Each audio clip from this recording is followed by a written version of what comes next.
আসসালামু আলাইকুম। এ পর্বে আমরা ১৮ নম্বর সমস্যার সমাধান দেখব। ১৮ নম্বরে বলা হচ্ছে, একটি গাছ ঝড়ে এমনভাবে ভেঙে গেল যে ভাঙা অংশ দণ্ডায়মান অংশের সাথে ৩০ ডিগ্রি কোণ উৎপন্ন করে। গাছের গোড়া থেকে ১২ মিটার দূরে মাটি স্পর্শ করে। সম্পূর্ণ গাছটির দৈর্ঘ্য নির্ণয় করো। দেখেন, প্রদত্ত তথ্য অনুযায়ী আমরা চিত্র তৈরি করে নিলাম। তো আমরা ধরে নিলাম যে এবি হচ্ছে একটা গাছ। এই এবি একটা গাছ। এই এবি গাছের এই ধরেন যে ডি বিন্দুতে গাছটা ভেঙে গেছে। ভেঙে যাওয়ার পর গাছটা সম্পূর্ণ বিচ্ছিন্ন না হয় এরকম পড়ে গেছে, ভাঙা অংশটা এরকম ধরেন যে মাথাটা সি বিন্দুতে পড়ে গেছে। এখন এই ভাঙা অংশ, এটা হচ্ছে সিডি হচ্ছে আমাদের ভাঙা অংশ, আর বিডি হচ্ছে আমাদের দাঁড়িয়ে থাকা অংশ। তো এই ভাঙা অংশটা দাঁড়িয়ে থাকা অংশের সাথে ৩০ ডিগ্রি কোণ উৎপন্ন করছে। উৎপন্ন করার পর এই গাছের গোড়া হচ্ছে এটা বি, এখান থেকে ১২ মিটার দূরে এখানে যা পড়ছে, মাটি স্পর্শ করছে গাছের আগাটা। এখন সম্পূর্ণ গাছটির দৈর্ঘ্য কত হবে এটা আমাদের বের করতে হবে, অর্থাৎ এই এ বি এর দৈর্ঘ্য কত হবে এটা আমাদের বের করতে হবে। ঠিক আছে, তো আমরা কি করলাম, মনে করি গাছটির এ বি অংশ যা ডি বিন্দুতে ভেঙে সম্পূর্ণ বিচ্ছিন্ন না হয়ে ভূমি বিতে বি থেকে ১২ মিটার দূরে সি বিন্দুতে মাটি স্পর্শ করছে। একটু আগে আমি কথাগুলো বললাম। এবং কোণ বিডিসি সমান 30 ডিগ্রি। এই যে বিডিসি এটা হচ্ছে 30 ডিগ্রি। এখন ধরি বিডি সমান এইচ মিটার।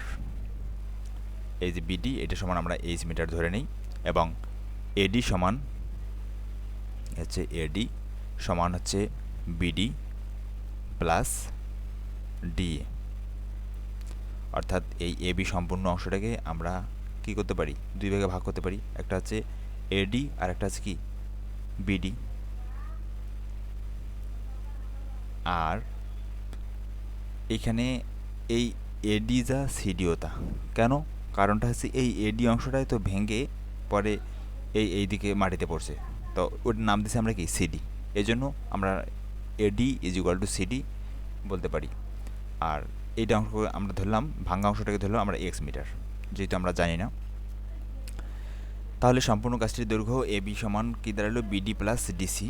হ্যাঁ, এখন এই বিডি এর মান আমরা কত ধরলাম, বিডি এর মান আমরা ধরলাম এইচ।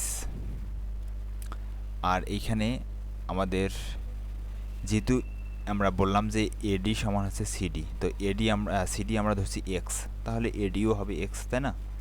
তাহলে এইখানে আমরা সিডি লিখছি বা ডিসি, তাহলে বিডি এর মান হচ্ছে এইচ, আর এই সিডি বা ডিসি এর মান হচ্ছে আমাদের কত, এক্স। তাহলে দুটো মিলে আছে এ বি সমান হচ্ছে আমাদের এইচ প্লাস এক্স মিটার। ঠিক আছে, তো দেখেন এখানে আমরা তথ্য কার কার বের করলাম বলেন তো। প্রদত্ত এখানে তথ্য আমাদের বিডি আছে, সিডি আছে, আর বিসি আছে। মানে আমাদের বলতে পারেন এটা হচ্ছে সমকোণী ত্রিভুজ। এই সমকোণী ত্রিভুজের আমাদের সবগুলো তথ্যই দেওয়া আছে, মানে ভূমি, লম্ব, অতিভুজ তিনটার তথ্যই আমাদের দেওয়া আছে। তো এখন আমরা প্রথমে লম্ব এবং ভূমি নিয়ে কাজ করব, বিসি এবং সিডি। তো এটা হচ্ছে বিসি আর এটা হচ্ছে সিডি। তো যেহেতু আমাদের এখানে কোণ দেওয়া আছে, এই কোণের সাপেক্ষে এই বিডিটা হচ্ছে আমাদের কি বলেন তো, কোণের সাপেক্ষে বিডিটা হচ্ছে আমাদের ভূমি। ঠিক আছে,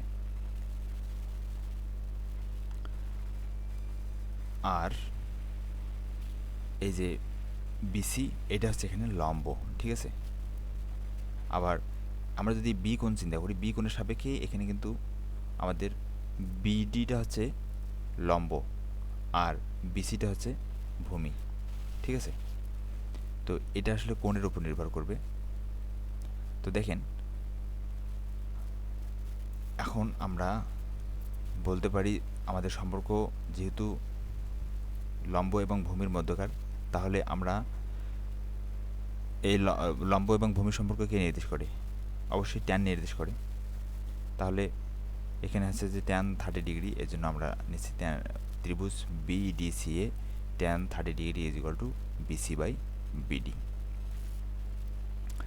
দেখেন এখানে একটা বিষয় সবসময় খেয়াল রাখবেন, এখানে লম্বটা হচ্ছে BC আর হচ্ছে BD। এটা হচ্ছে যেহেতু আমাদের এই 30°, মানে কোণ ডি এর সাপেক্ষে, কোণ ডি এর মান দেওয়া আছে, এই কোণের সাপেক্ষে আমরা চিন্তা করতেছি, কারণ এটা মিস্টেক। আমরা সচরাচর জানি এখানে আছে বিডিটা লম্ব আর বিসিটা হচ্ছে ভূমি। হ্যাঁ, এটা হচ্ছে আসলে আমাদের বি কোণের সাপেক্ষে। তো এইভাবে যদি আমরা দিই তাহলে কিন্তু ভুল হবে। তো এই জন্য বিষয়টা খুবই গুরুত্বপূর্ণ, যদিও ছোট। তো ট্যান 30° মান আমরা জানি 1/√3, ঠিক আছে।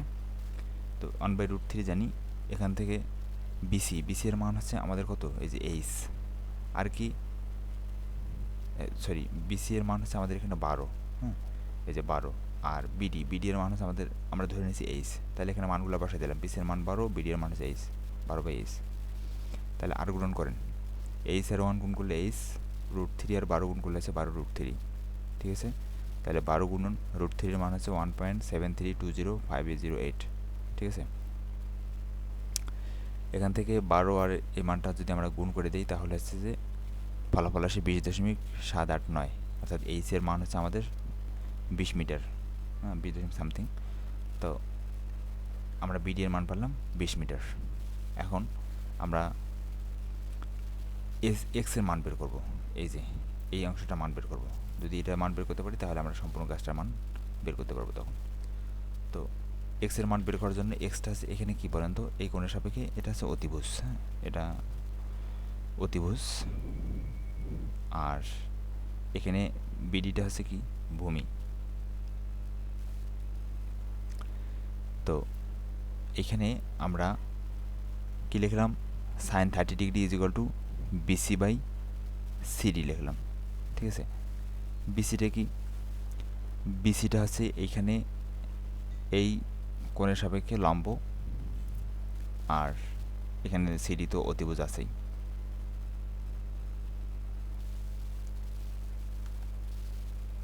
কেননা আমরা জানি যে সাইন সমান কি, লম্ব বাই অতিভুজ, তাই না।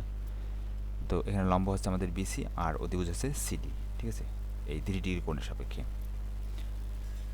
তাহলে সাইন 30° মান হচ্ছে হাফ, আর বিসি এর মান হচ্ছে আমাদের 12, আর সিডি এর মান হচ্ছে আমাদের এক্স।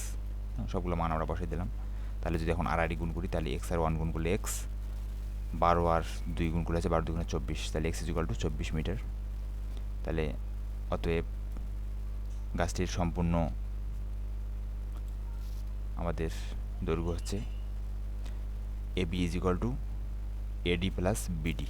আমরা এটা শুরু দিয়ে লিখছিলাম, এই যে AB is equal to BD plus AD, তাই একটু উল্টাপাল্টা হয়ে গেছে আর কি, এডি হবে। তো এডি এর মান কত ধরেছিলাম, এডি এর মান ধরেছিলাম এক্স, আর বিডি এর মান কত ধরেছিলাম, বিডি এর মান ধরেছিলাম এইচ। তো মানগুলো যদি আমরা বসাই দিই, এক্স এর মান পাইছি 24, এইচ এর মান পাইছি 20, তাহলে দুটো মান যোগ করলে হচ্ছে 44 সামথিং। তো এটাই হচ্ছে আমাদের সম্পূর্ণ গাছটির দৈর্ঘ্য, ঠিক আছে। এটাই ছিল আমাদের 18 নম্বর সমস্যার সমাধান।